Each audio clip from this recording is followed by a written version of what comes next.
Well, now we have a presentation by Daniele Codato from the University of Padova in Italy. What is this? Yeah, this one. Okay. Okay.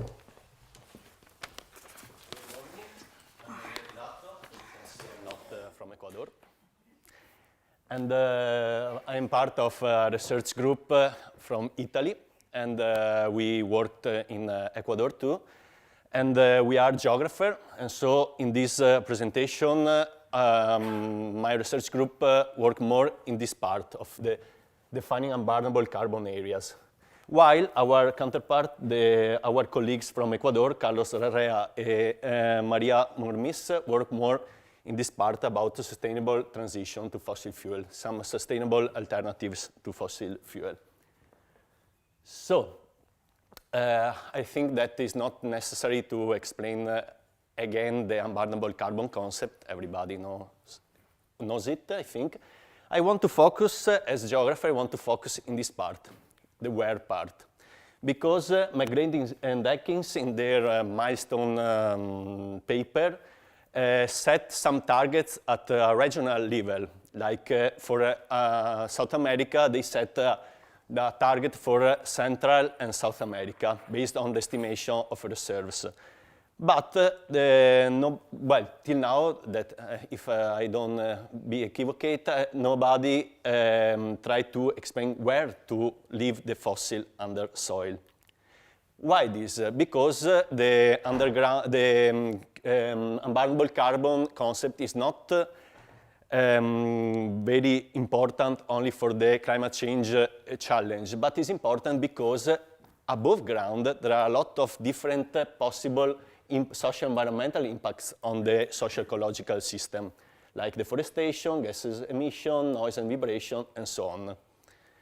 So, and because of this, we focus on the where. And this is the Yasuni ITT. I think that this is a very famous initiative to leave oil, to keep the oil in the soil in the Yasuni National Park in Ecuador that unluckily failed, but they tried to ask for an international compensation fund to leave the oil of this oil block that is partially overlapped with the Yasuni National Park. This project failed, but the concept, the idea of Yasunization, so to keep the oil in the soil, is still an important issue in Ecuador, and I think now all over the world. There are a lot of NGOs and so on that are trying to go on with this idea. So why Ecuador? This is the study area because it's a mega diverse country. It's very important as is one of the most important country in the world as biodiversity and for its cultural diversity too, and because it's an extractive and exporter country. Ecuador has a long history of oil exploitation, mainly in the Ecuadorian Amazon region, the RAE, that is this part, and that is the most biodiversity, it's the area of Ecuador with most biodiversity and a lot of indigenous people. So we focus our study in this part, and the aims of our study is to map hydrocarbon reserves antiquities which overlap and impact biological and culturally diverse areas in the RAE. And based on this, we try to identify geographical criteria to define unburnable carbon areas. And then our colleagues in Ecuador try to explore the possible sustainable alternatives toward a transition from oil extraction in Ecuador and its Amazon. The methods, the main methods that we use, there are different methods that can be used to try to define unburnable carbon areas.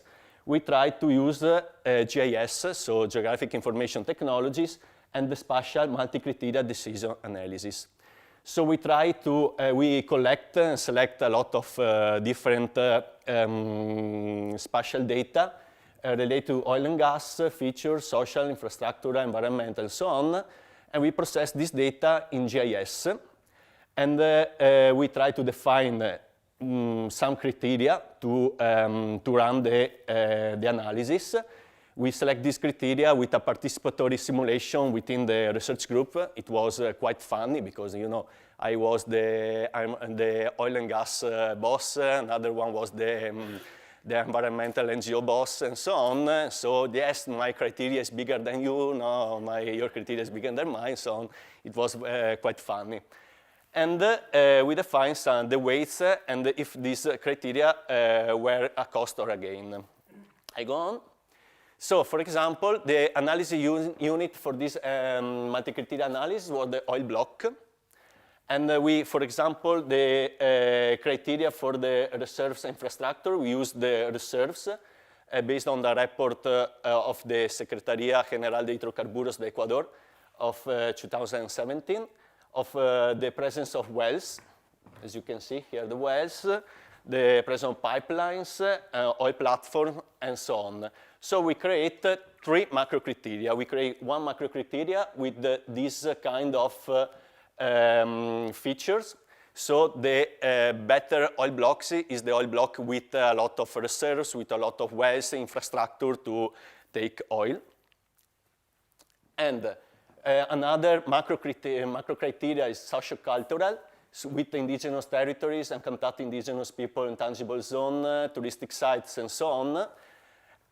So the better block as a socio-cultural aspect is the block with most part of indigenous territories and so on, and the ecological conservation and impacts macro criteria with cost, oil spills and oil pools, with gain, protected areas, ecosystem types, and other aspects. So the best oil block is the oil block with a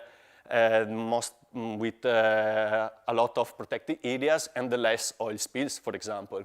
We combine all these 3 macro criteria, and so we run a last multi-criteria analysis with reserve infrastructures as gain, and with the ecological conservation, the socio-cultural as cost.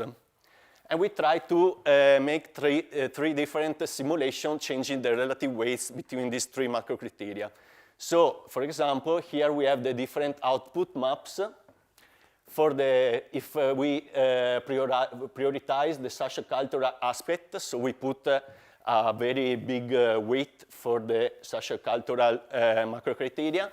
If we prioritize the ecological and conservation, and if we prioritize the macro criterion, the reserves infrastructures. As you can see, this is near 0 are the blocks that should stay, where the oil should stay underground, and near 1, we have the blocks that could go on with extraction. And for example, you can see that here, this is the part where there is the most famous, the most important part for oil extraction in Ecuador. Here, there is due to the presence of a lot of wells, infrastructures, and reserves, with the multi-criteria analysis in all 3 scenarios, the exploitation could go on, maybe with best practice, because these are the parts with a lot of oil spills, gas flares, and so on. And this part, mainly here, around this, that is the intangible zone for uncontacted indigenous people, should stay underground. Interesting is this block, because this block is the block of the initiative Yasuni ITT. And it's interesting because, look, for the socio-cultural macro criteria, it should stay underground because of the presence of the uncontacted indigenous people. For the ecological and conservation is in the middle, and if we prioritize the fossil fuel production, it should be extracted because there are a lot of reserves underground. So the 3 different visions. And some conclusion. So we spoke about where to leave oil under soil, not based only in the classical criteria like economical, financial, geological, and so on, but based on the biodiversity and the cultural aspect above ground. Now we can try to present. I try to present some idea for the transition away from oil an oil-based society. So at a local scale, we can try to develop a small and medium-scale tourism, zero deforestation, best practice in the remaining oil extraction, so where we have to extract in this transition period, we can do it, but with best practice, and try to improve the biodiversity conservation, cultural and human diversity protection. And okay, go on, because I have very few minutes. And how to finance, where we find the money, because we can't ask to developing country to keep the oil under the soil if we don't create an international compensation fund that could be developed with direct international contribution for energy transition and with equivalent contribution with direct investment in activities and sectors with scholarships, grants, technology transfer, and so on. So, only some conclusion concerning mainly the multi-criteria analysis. Well, okay, everybody say the importance to put the unburnable carbon in the climate and energy agenda. We think that it's important to investigate methodology and criteria to spatially define where to promote the ionization politics, and the spatial multi-criteria decision analysis could be one. And, but we have to take it with careful. We have to remember that this is part of a process, of a participatory process, of a decision-making process, and we, if we want to do it, we have to take care about the spatial data, the availability, quality, and reliability of spatial data. It's very hard to find spatial data, mainly related to oil and gas activities. The reserves is almost impossible to understand if they are the real reserves or not. And then the choice of criteria, the weights of criteria, and the criteria as a cost or gain.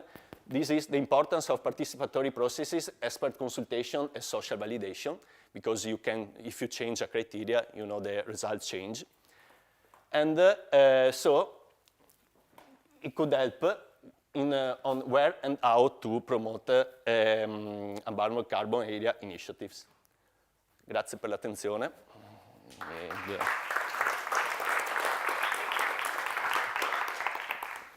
very much. Let me invite